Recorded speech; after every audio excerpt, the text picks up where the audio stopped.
네, 강건욱 교수님 강의 잘 들었습니다. 박수 한번 치도록 하겠습니다. 제가 혹시 들으신 분들 중에서 질문 있으면 많이 해주시기 바랍니다. 우리 강 교수님은 또 MD 닥터시니까 막 공짜로도 질문할 수 있는 기회가 될 것 같습니다. 개인 차이는 큽니다.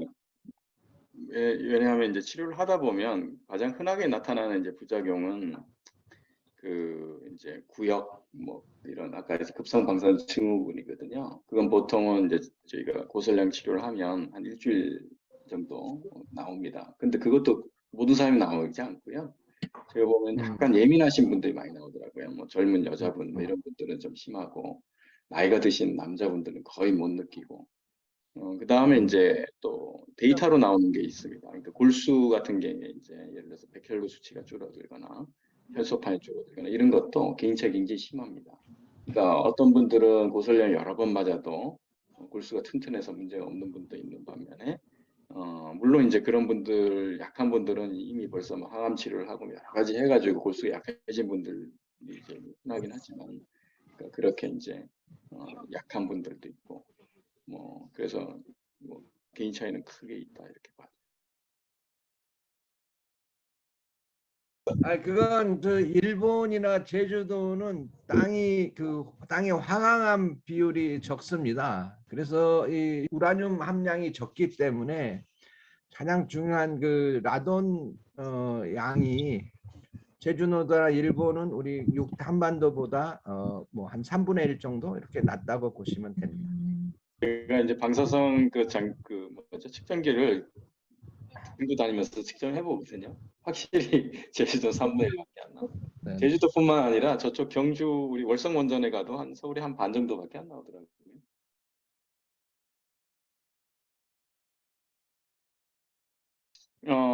갑상선이 너무 이제 퍼져서 이제 뭐 목 주변에 이렇게 뭐 기도를 누르고 있거나 이런 경우는 이제 수술 범위도 커서 후유증이 크고요. 그렇지 않고 조기에 진단된 분들은 약 먹는 거 외에는 후유증은 없습니다. 이제 물론 이제 약을 요즘에는 저희가 호르몬을 이제 과다하게 주지 않는데 옛날에는 갑상선암 재발 억제를 위해서 과다하게 줘서 그것 때문에 골다공증이 좀 빨리 진행되는 분들이 있었고요.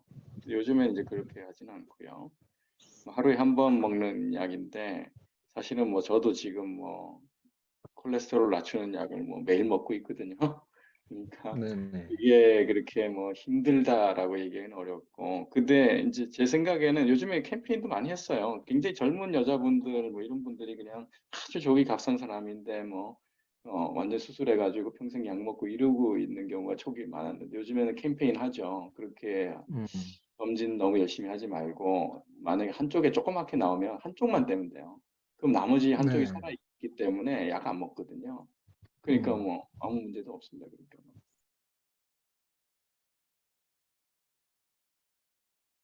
국제방사선방호위원회에서는 사실 인정하지는 않습니다. 왜냐하면 이제 저설량인데요. 저설량에서는 나쁘다는 얘기와 좋다는 얘기와 뭐 아무 영향도 없다는 얘기가 다 섞여 있습니다. 왜냐하면 그 정도의 낮은 농도에서는 사람에서는 도저히 통계를 낼 수가 없고요. 그 이유는 워낙 암 발생률 자체가 너무 나옵니다. 낮게 나오면 방사선에 의한 영향이 있는지 없는지 다른 원인을 배제할 수가 없기 때문에 사람에서는 통계를 낼 수가 없고요. 대부분 이제 세포 실험이나 이제 동물 실험에서 나오는데 그거는 실험자마다 다른 조건에마다 호메시스가 나오기도 하고 안 나오기도 하고 그래가지고 지금은 그게 어느 게 정답이다라고 지금 얘기는 하지 못하고 있습니다.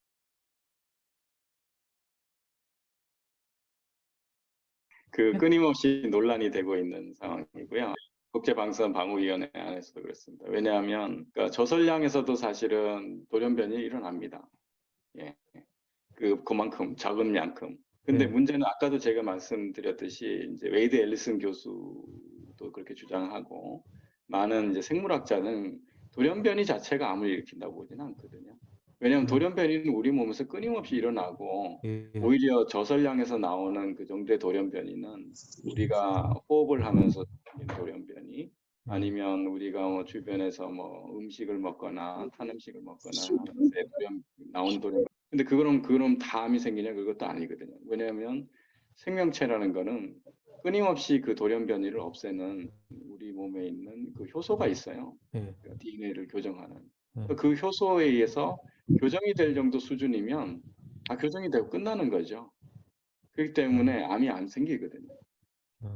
그러니까 이게 이제 그 ICRP에서는 굉장히 이제 물리적인 현상만 가지고 이제 얘기를 하는 거고요.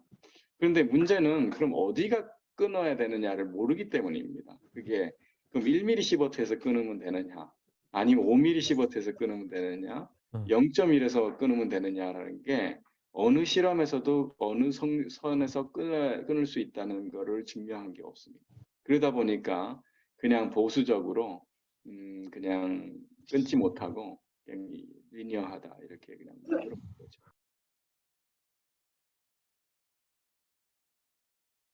그렇지 않습니다. 일본은 그렇지 않거든요. 그건 왜 그렇게 주장이 됐는지 모르겠는데 LNT 모델, 그러니까 여하간 지금 전 세계적으로 일본도 그렇고 프랑스도 그렇고 다 일반인 선량한도 1mm 시버트라는 걸 쓰는 거거든요.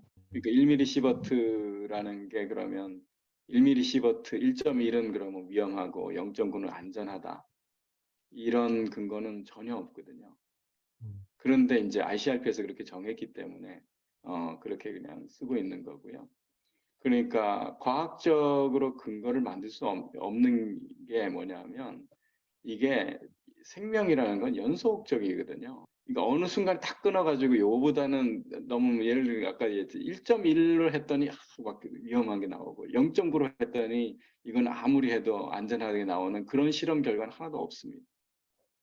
그게 동물 따라 다르요. 그러니까 예를 들어서 개는 사람보다 더 암 발생이 높거든요. 생쥐 다르고 사람 다르고 사람도 사실은 유전자적으로 개인이 너무 차이가 크기 때문에 평균 얼마라는 얘기를 할 수 있지만 이 사람한테서는 그러니까 뭐 100이 암을 일으킨다 그러면 어떤 사람 100이 있어도 암을 안 일으켜요. 당연히. 그렇기 때문에 그게 확률이거든요. 그 확률도 0.5%라는 것도 매번 연구자들마다 어떨 땐 0.7이 나오고 0.6이 나오고 뭐 아니면 0.3밖에 안 나오기도 하고 이런 거를 ICRP에서는 그냥 평균을 냅니다. 전체 문헌을 가지고. 그러니까 이게 우리가 이렇게 무슨 물리학적 현상처럼 이렇게 뚝 끊어가지고 뭐 얼마나 위험하고 얼마나 안전하다라고 얘기하는 거는 결국은 정책적 결정입니다. 정책적. ICRP가 하는 일은 과학자들이 다 모여서 과학적으로는 uncertainty, 그러니까 불확실성이 있는 레벨에서는 그냥 정책적으로 이렇게 하자라고 그냥 정하는 겁니다. 그걸 그렇기 때문에 거기 있는 분들이 한 100명 정도 되는데요. 모여서 몇 년간을 토론을 합니다. 몇 년간을 토론을 해가지고 이게 어느 정도 수준으로 이게 우리가 정해야지만 가장 합리적이냐라는 거를 끌어내는 것이죠. 아니, 그렇지 않아요. 걔가 더 높아요. 암 발생률이 훨씬 높고요. 걔는 우리보다 훨씬 일찍 죽잖아요. 한 6살 차라도 굉장히 고령이고 그러는데 그전에도 암이 엄청 많이 생기거든요. 짧은 기간 안에. 반대로 이제 그 코끼리는 암 발생이 거의 없습니다. 굉장히 오래 살고 덩치도 크고 세포수도 많은데. 그래서 그것만 연구했던 사람들이 있어요. 그런데 나중에 밝혀진 거는 암 억제 유전자가 사람에 비해서 훨씬 많아요. 그러니까 이게 유전적인 것도 있는 거예요. 그러니까 암 끊임없이 발생하거든요. 근데 그거를 억제를 할 수 있는 능력이 있느냐 없느냐의 차이죠. 그게 또 개인 차이가 커요. 그렇기 때문에 이제 사람도 뭐 부모나 이 가족력이 있는 사람들이 암이 더 발생하는 이유죠.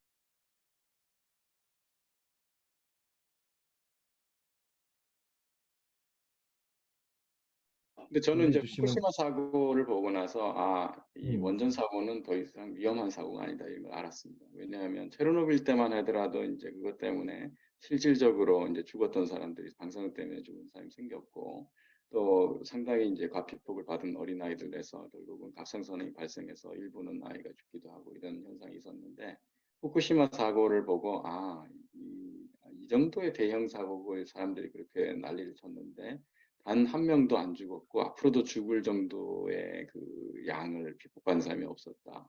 그리고 거기서 죽음의 땅이라고 했던 그 땅조차도 대부분 다 보면 뭐 1년에 20mm씩 버티기 때문에 뭐 그냥 살아도 아무 문제가 없는 뭐 그런 땅들이고, 그리고 우리가 흡입해가지고 가장 과피폭을 많이, 특히 그 버섯을 먹어가지고 세슘 오염된 할아버지 할머니들 4명을 다 조사했더니 다 그 소변으로 다 배설돼가지고 결국은 1년 내내 받은 게 1ml 시버트도 채 안 되는, 그러니까 인공방사능 세슘에 의해서.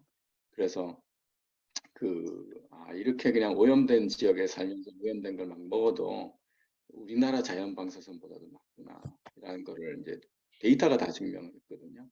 그러니까 이게 자꾸 수치를 보지 않고 자꾸 얘기를 하니까 이게 사람들이 공포에 빠지는 겁니다.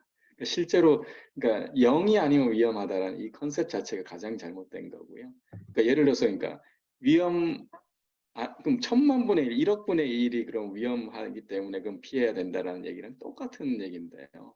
그러니까 0이 아니기 때문에. 그러니까 사람들이 어느 정도 용인을 할 수 있는 일상생활을 하면서 그냥 뭐 버스 타고 다니고 뭐 이런 거 다 위험하잖아요. 그러니까 교통사고 날 수 있는. 근데도 우리는 다 다니듯이 어느 정도 이 자연 방사선 이하에서는 결국은 용인을 해야 되고 저는 생각하고요.